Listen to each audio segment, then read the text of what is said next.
नमस्कार, सानियाज किचनमध्ये तुमचं स्वागत आहे. तर आजच्या रेसिपीचं नाव आहे प्रेमाचं शरबत. तर चला तुम्ही बनवायला घेते.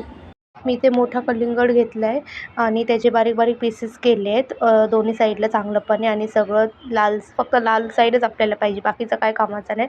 हे बघा, असे बारीक बारीक पीसेस करायचे. ह्याचे सगळे बिया काढायचे, बिया जेवढे आहेत ते सगळे काढायचे आणि एका टोपमध्ये काढून ठेवते. आणि एका मिक्सरमध्ये मी मोठे पीसेस केले, त्याचेही मी बिया काढले. आता मी ते ग्राइंड करून घेते. हे बघा, हे बारीक केलेले तुकडे आहेत कलिंगडचे. आता त्याच्यावरतीच मी हे ग्राइंड केलेलं आहे कलिंगड ते घालते आणि गाळणीने गाळून घेते व्यवस्थित. हे बघा, चांगलं गाळलं जात आहे, सगळं पाणी येतंय. आता यात घातलं रोज सरबत, हे पण गाळणीने गाळायचं. दूध घालायचं, मिक्स करायचं. आता सब्जा घालायचं. मी ते 3 चमचे सब्जा घातलेत आणि चांगलं त्याला मिक्स करून घ्यायचं. आता घालायचं 1 चमचा साखर. कारण कलिंगड गोड असं म्हणजे जास्त साखर घालायची गरज आहे, थोडंसं घातलं बस झालं. तुमचं कलिंगड बघा कसं आहे, जास्त गोड असेल तर घालायची गरज नाही, तर कमी गोड आहे तर जास्त तुम्ही साखर घालू शकता.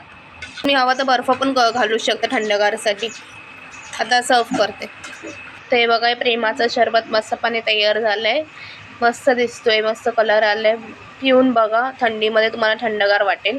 आणि असं छान छान रेसिपीज बघण्यासाठी सानियाज किचनला लाईक, शेअर, सबस्क्राईब करा. इतरांनाही शेअर करा रेसिपी. चला भेटू पुढच्या रेसिपीला. बाय.